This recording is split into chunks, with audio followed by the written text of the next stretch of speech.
Welcome to physicscosmos.com.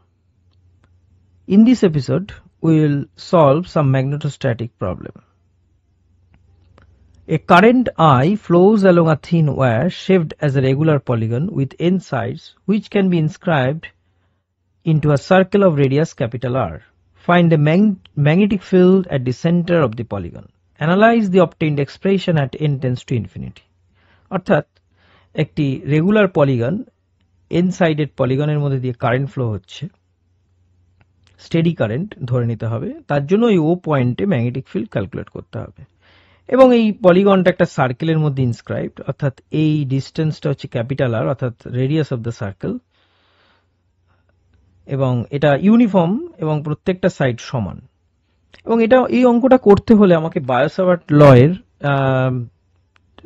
Use করতে হবে, অর্থাৎ আমরা বায়োসাভার্ট লকে ইন্টিগ্রেট করলে এবং যদি ফাইনাইট ওয়্যারের জন্য ম্যাগনেটিক ফিল্ড কত হয়, এখানে একটা ধরে নেওয়া হয়েছে একটা finite wire I current flow হচ্ছে, তার জন্য আর ডিস্টেন্স দূরে কোনো একটা পয়েন্ট সে পি, কোনো একটা পয়েন্ট পি পয়েন্টে কত ম্যাগনেটিক ফিল্ড সেটা যদি B1 হয়, এবং এই পয়েন্টটা যদি দুটো এন্ডকে যদি কানেক্ট করা হয়, এই অ্যাঙ্গেলটা আলফা এবং অ্যাঙ্গেলটা বিটা হয়, তাহলে B1 এর ম্যাগনিটিউডটা হয় μ0I/4πr cosine alpha plus cosine beta, এবং এর ডিরেকশনটা হবে ইনটু দ্য স্ক্রিন। কেন?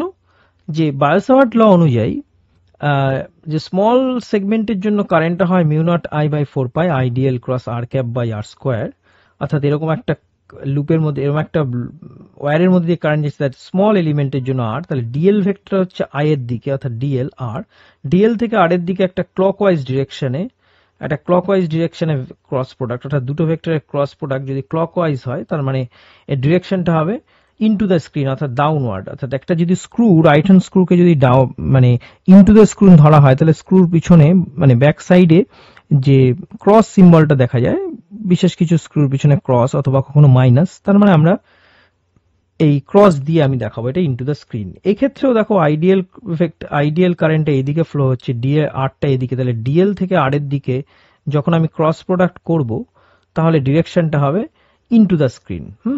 তাহলে এখানে সমস্ত সেগমেন্টের জন্যই কিন্তু যদি আমি একটা সেগমেন্টের ক্যালকুলেট করি, তাহলে সমস্ত সেগমেন্টের টোটাল ম্যাগনেটিক ফিল্ড হবে সবগুলো সেগমেন্টের যা সাম, এবং ডিরেকশন যেহেতু সেম। এবং এটা রেগুলার পলিগন, তাহলে এইরকম একটা ট্রায়াঙ্গেল যদি আমি ড্র করি, তাহলে এই যে টোটাল এই গ্রিন কালার দিয়ে যেটা টোটাল অ্যাঙ্গেলটা যদি থিটা বলি, তাহলে থিটাটা হবে 2π/n। n হচ্ছে number of sides of the polygon, আর এর হাফটা হবে এইটুখানি হবে হচ্ছে θ/2, এটাও হবে θ/2। এবং এই দুটো সাইডের লেন্থ যেহেতু সমান, সেই জন্য এই অ্যাঙ্গেলটা যদি আলফা হয়, এই অ্যাঙ্গেলটাও আলফা হবে। এই ক্ষেত্রে এই আলফা বিটা একটা ডিফারেন্ট অ্যাঙ্গেলের জন্য আমাদের ফর্মুলাটা হবে এটা, কিন্তু এই ক্ষেত্রে দুটোই আলফা হয়ে যাবে। এবং আরো একটা বিষয় বোঝার, ও বিন্দু থেকে এই পয়েন্টের ডিস্টেন্স যদি লিটল আর হয় বা স্মল আর হয়, তাহলে ক্যাপিটাল আর এর রেসপেক্টে এটা হয়ে যাবে আর, তার কোসাইন কম্পোনেন্ট, তাহলে এই লেন্থটার এই পার্টটা হচ্ছে কোসাইন θ/2, তাহলে কোসাইন θ/2, এবং থিটাটা যদি 2π/n হয়, তাহলে এটা হয়ে যাবে π/n। এবং এই ট্রায়াঙ্গেলের ক্ষেত্রে ও এ বি, এই ট্রায়াঙ্গেলের ও এ বি এবং বি, এই দুটো অ্যাঙ্গেল সমান, অর্থাৎ আলফা, এবং এই অ্যাঙ্গেলটা হচ্ছে 90 degree. It is clear from the diagram, এটা 90 ডিগ্রি। এই দিস অ্যাঙ্গেল আলফা প্লাস θ/2 হবে π/2, এবং আলফা ইকুয়ালস টু হবে π/2 minus θ/2, because from this we can easily deduce, এবং θ/2 বেসিক্যালি π/n।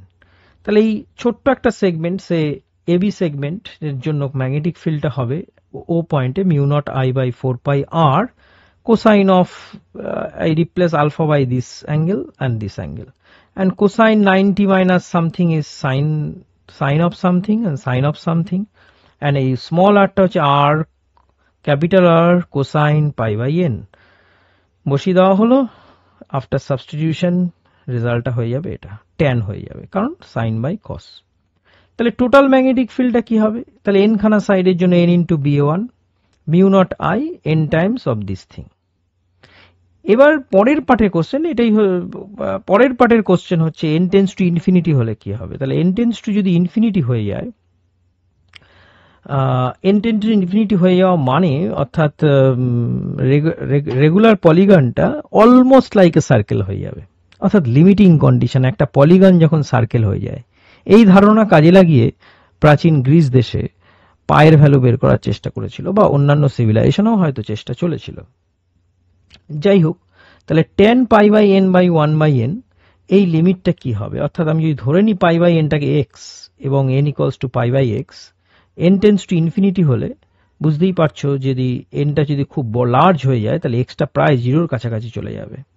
অর্থাৎ এখানে আমি পাই বাই এন এর জায়গায় এক্স বসালাম, ওয়ান বাই এন এর জায়গায়